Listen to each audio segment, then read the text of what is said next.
We are seeking permanence in an impermanent world. Intellectually, we are able to understand this. But when we speak about the mind, there are two parts. The thinking, reasoning part and the emotional part.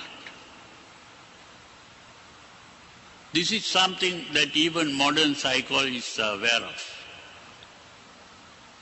Freud called the emotional part the id, and he called the thinking, reasoning part the ego. He called this the ego because Descartes, before him, said, I think, therefore I am. He identified the thinking part with the self. So, in any case, he was aware that there were two parts of the mind, the thinking part and the emotional part. What the Buddha pointed out was, although the thinking part is aware of the impermanence of everything in the world, the emotional part is not aware of anything. The emotional part is blind. And this emotional part wants permanence. So this conflict between the emotions and the reality perceived by the thinking part is in conflict. And this conflict is what brings about unhappiness. All the problems in the world comes from the emotions which are unrealistic. This is why there are wars even today, because of these emotions. And what has happened is, because we are all animals, one characteristic of animals is the emotion. What is special about the human being is this ability to think and reason out, not the emotion. We are simply carrying the animalistic part as we carry the emotions. So if we want to evolve, we have to get rid of the emotional part to become fully human. And this is why the Buddha pointed out that the cause of all this unhappiness is the emotion, which he called tanha. Today it is translated as craving, which is not a good translation.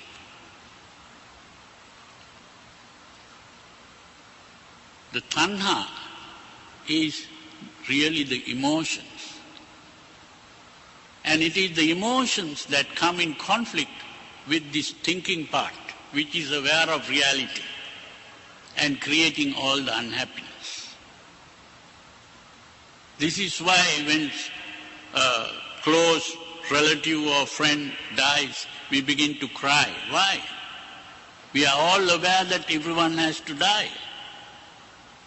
We are all aware that everything in the world is impermanent, but still we become unhappy. We become unhappy because of the emotions. This is why even when the Buddha passed away,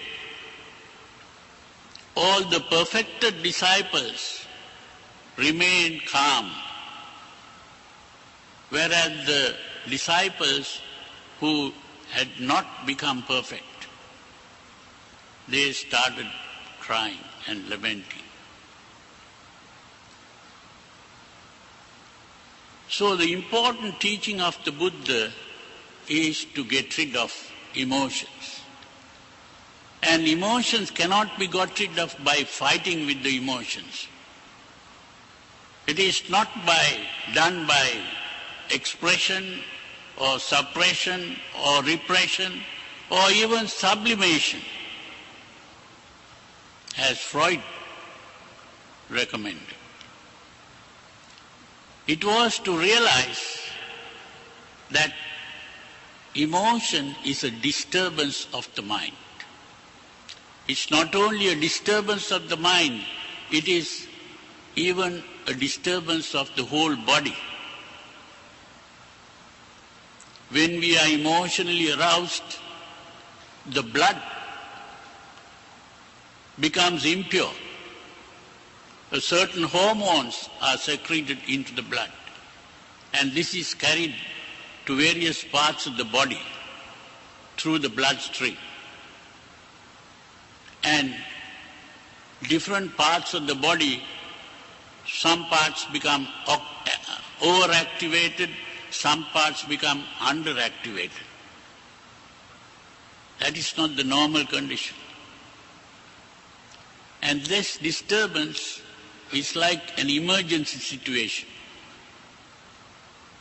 And this is what today people call stress. And all these people who talk about stress recommend relaxation and calm and even meditation. Why? That is to purify the blood and to bring the body and the mind into a normal state. So in other words, if we want to get rid of the emotions, what we have to do is not to start fighting with the emotions, but to relax and calm the breathing and calm the mind. When the breathing is calmed, the body becomes relaxed and the mind calms down. That is the way to be free of emotions. This is why the Buddha recommended meditation. And what is meditation? Meditation, even today, most people do it in the wrong way. Meditation is not doing something. That's the important thing to understand. Just as relaxation is not doing something, it is to stop doing something. To relax is to stop doing anything. And to meditate is to stop everything, even thinking. To calm the mind.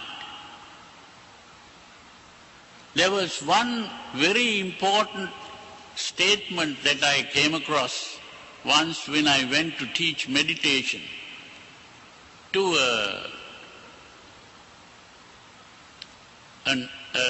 it was a nunnery. And there I saw a board where it was written, "Be still and know I am God."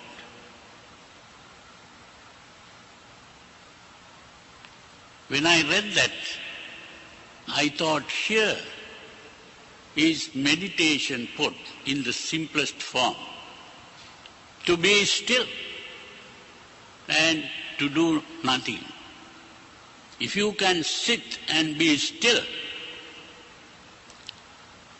you are relaxing the body and calming the mind. That is the original state of the mind, the stillness. It is because we are reacting all the time to stimulation from the environment. When light falls on the eye is stimulated. Sounds coming to the ear is stimulated. Smells coming to the nose is stimulated.